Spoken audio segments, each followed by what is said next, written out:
तो दोस्तों, crown joule के बारे में एक बहुत ही बड़ी और ज़बरदस्त इंटरेस्टिंग खबर सामने निकल के आ रही है कि क्राउन जूल पे टेररिस्ट अटैक के बादल मंडरा रहे हैं।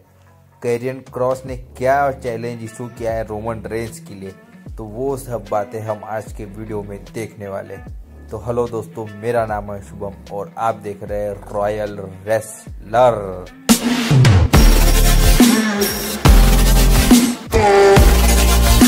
तो सबसे पहले बात कर लेते हैं कैरियन क्रॉस की। WWE ने कैरियन क्रॉस को बजट कट के चलते WWE के प्रोग्रामिंग से रिलीज कर दिया था, लेकिन जब से ट्रिपल एच के राज में उनका रिटर्न हुआ है, उन्हें एक स्ट्रॉन्ग सुपरस्टार और मेन इवेंट सुपरस्टार की तरह बुक किया जा रहा है। तो अब कैरियन क्रॉस ने रोमन रेंस के लिए वार्निंग इशू कर दी है।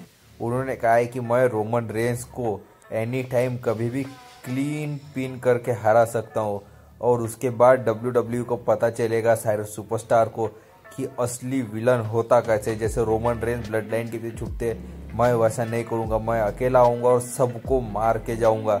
ऐसा कैरियन क्रॉस ने रोमन रेंस और उनकी ब्लड लाइन के लिए चैलेंज इशू किया है। तो अब देखना जरूरी इंटरेस्टिंग होगा कि क्या रोमन रेंस के सामने WWE कैरियन क्रॉस को डालते, क्योंकि इस वक्त जो भी रोमन रेंस के सामने आएगा उसे हार मिलना एकदम तय है। ऐसा इस वक्त WWE का कैरेक्टर चल रहा है रोमन रेंस में। नेक्स्ट हमारी बात है कि ऑस्का का न्यू रिकॉर्ड क्या है। तो WWE में ऑस्का अभी तक 3 time women's tag team championship जीत चुकी है, और वो तीनों बार उन्होंने अलग अलग सुपरस्टार के साथ, यानी अलग अलग पार्टनर के साथ वो चैंपियनशिप जीती है। तो सबसे पहले ऑस्का ने कायरी सेन के साथ कोविड के टाइम में चैंपियनशिप जीती थी। उसके बाद शार्लेट फ्लेयर के साथ जीती थी। वो टाइटल रेंज ऑस्का का 46 डे चला था। और अब तीसरी बार यानी एलेक्सा ब्लिस के साथ उन्होंने नई टाइटल रेंज की शुरुआत की, नई वुमेन्स टैग टीम चैंपियन बनी है। तो ये टाइटल रेंज उनका कितने दिन चलता है, ये देखने लायक बात होगी। और मेन बात यानी एलेक्सा ब्लिस भी 2 अलग अलग पार्टनर्स के साथ टाइटल जीत चुके, एक यानी ऑस्का और दूसरी है निकी ASH। हमारी अगली खबर है कि क्या सैमी ज़ेन ने WWE में अपनी बातों से पूरी ब्लड लाइन को कैरेक्टर ब्रेक करने पर मजबूर किया था। उसके ऊपर अब सैमी ज़ेन का रिएक्शन आ गया है। सैमी ज़ेन ने ये एक ट्वीट के जरिए कहा है कि वो उस वक्त सिर्फ मामले को थोड़ा ठंडा करना चाहते थे। जो वक्त रोमन रेंस जे उसो के ऊपर चढ़ने वाले थे, उन्हें पता चल गया था कि अब जे उसो का कुछ रोमन रेंस के हाथों कुछ खरा नहीं। तो सैमी ज़ेन ने यह तय किया कि वो एक कोशिश करेंगे चुटकुला मारने को, और वो चुटकुला इतना ज़्यादा फेमस हो गया कि रॉ के शो में भी रोमन रेंस को उसी के चैंट सुनने को मिले, और रोमन रेंस ने उसके ऊपर रिएक्ट भी किया। कि जब ये मैंने लाइव सेगमेंट देखा था तो मेरी भी हंसी रुक नहीं पाई थी, इतना ज़बरदस्त फनी ये सेगमेंट था। और इस वक्त सैमी ज़ेन के अलावा स्मैकडाउन के शो पे इतना ज़्यादा एंटरटेन और कोई कर नहीं सकता, और वो ब्लड लाइन का पार्ट है, ये भी बहुत ही ज़्यादा अच्छी बात है। अगर आपने कल का रॉ का शो देखा होगा तो ठीक, नहीं देखा होगा तो वीडियो हमारे चैनल पे। कल के रॉ के शो पे हमें देखने को मिला बॉबी लैशली और ब्रॉक लेसनर के बीच में हमें ब्रॉल का सेगमेंट देखने को मिला। ये पहले एक लाइव इंटरव्यू होने वाला था सैटेलाइट के थ्रू, लेकिन अचानक ब्रॉक लेसनर रिंग में आ गए और उन्होंने बॉबी लैशली को बाहर आके लड़ने के लिए चैलेंज किया।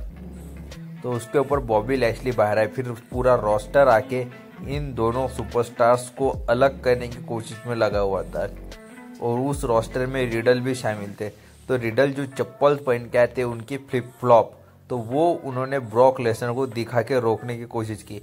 अब इसके ऊपर रिडल ने की रिएक्शन दिया कि मैं उसे यानी ब्रॉक लेसनर को मेरी चप्पल दिखा के डराने की कोशिश कर रहा था कि ब्रॉक लेसनर सुन ले, वरना इसी चप्पल से तुझे मारूंगा। आप आपके स्क्रीन पे देख भी सकते हैं रिडल का फोटो फ्लिप फ्लॉप पकड़ के, देखिए कितना ज़बरदस्त है। अगली बात यानी हमारे पास एक सैड न्यूज़ आती है कि कार्मेला के बारे में। आप कहेंगे सैड न्यूज़ कैसे? तो कार्मेला WWE की एक फॉर्मल स्मैकडाउन वुमेन चैंपियन है। तो कार्मेला कोरी ग्रेव्स के साथ एक रियल लाइफ पार्टनर है, उनकी बीवी है कार्मेला, और कार्मेला अभी फिलहाल हॉस्पिटलाइज है। तो आप कहेंगे क्यों? तो कार्मेला ने उनके इंस्टाग्राम अकाउंट पे एक पोस्ट डाली और उसके नीचे एक लंबा चौड़ा कैप्शन लिखा कि वो फिलहाल प्रेगनेंसी के बाद जो ऑटोमेटिक अबॉर्शन, या हम उसे कह सकते हैं मिसकैरेज होता है, उससे जूझ रही है, और ये बहुत दुखद बात होती है किसी भी महिला के लिए, ऐसा कार्मेला का कहना था। और कार्मेला को फिलहाल तो फैंस की ज़रूरत है। और उसी मिस कैरेज की वजह से कार्मेला की तबीयत कुछ ख़राब सी चल रही है। वो फिलहाल डिप्रेशन में जा चुकी है, पूरी तरह नहीं जा चुकी, लेकिन वो अभी फ़िलहाल रेसलिंग करने के लिए मेंटली तैयार नहीं है, क्योंकि मिस कैरेज के बाद हालत कैसी होती है या हम आदमी लोग समझ नहीं सकते। तो हमारी अगली खबर है कि WWE ने कुछ NXT सुपरस्टार्स को रिलीज़ कर दिया है। तो उसमें से कुछ नाम है बॉन्डी हार्डवर्ड, ड्यूक हडसन और 1-2 फीमेल सुपरस्टार। टोटल 6 सुपरस्टार्स को WWE ने रिलीज़ किया है। और WWE में रिलीज़ का सिलसिला जो विंस मैकमैन के राज में चालू हुआ था वो फिलहाल भी कंटिन्यू है। और अगला नंबर अब किस सुपरस्टार का आता है, वो मेन रोस्टर में आता है या फिर NXT से ही आता है, ये देखने लायक बात होगी। अगली अपडेट है हमारी, क्या WWE ने सेथ रॉलिंस का फेस टर्न कर दिया है? क्योंकि जिस तरह से सेथ रॉलिंस को फैंस की तरफ से चीयर्स मिल रहे थे, जिस तरह सेथ रॉलिंस फैन के साथ इंटरेक्ट कर रहे थे, और मेन बात यानी जब सेथ रॉलिंस की एंट्रेंस हुई तो उन्होंने फैंस को तालियां देते हुए रिंग में एंट्री की। उसके बाद सेथ रॉलिंस के जो चैंट्स हो रहे थे उसके ऊपर सेथ रॉलिंस का जो रिएक्शन था वो देखने लायक बात थी। सेथ रॉलिंस ने उनके बालों का कलर भी ब्लॉन्ड कर दिया था। तो अब WWE के लेजेंड्स या WWE का राइटर टीम का यही प्लान है कि सेथ रॉलिंस को पॉसिबली एक फेस सुपरस्टार की तरह आगे रन दिया जाए।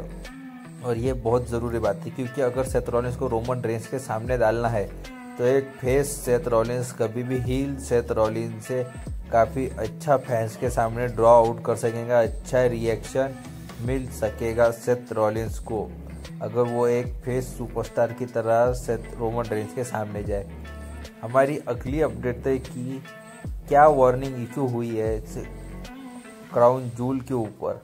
तो सबसे पहले सऊदी अरेबिया गवर्नमेंट की तरफ से WWE और USA के जो हायर अप्स होते हैं या जो गवर्नमेंट में रहते हैं उनकी तरफ से तो सऊदी अरेबिया को क्लियर चिट मिल चुकी है कि WWE जा सकती है एक इवेंट कराने। लेकिन जो USA के खुफिया एजेंसी या हम उसे कह सकते हैं सीक्रेट एजेंसी जो दूसरे देश में टेररिस्ट एक्टिविटीज़ पर नज़र रखती है, उनका कहना है कि सऊदी अरेबिया गवर्नमेंट को रियाद में एक टेररिस्ट अटैक की धमकियां मिल रही है और रियाद में ही फिलहाल WWE का इवेंट भी होने वाला है। और ये धमकी सिर्फ WWE की इवेंट को ही खतरे में रखने के लिए दी जा रही है, क्योंकि ये इवेंट वहाँ पे बहुत ही बड़े लेवल पे हो सकता है। तो हमें देखने लायक बात होगी वहाँ पे क्या होता है।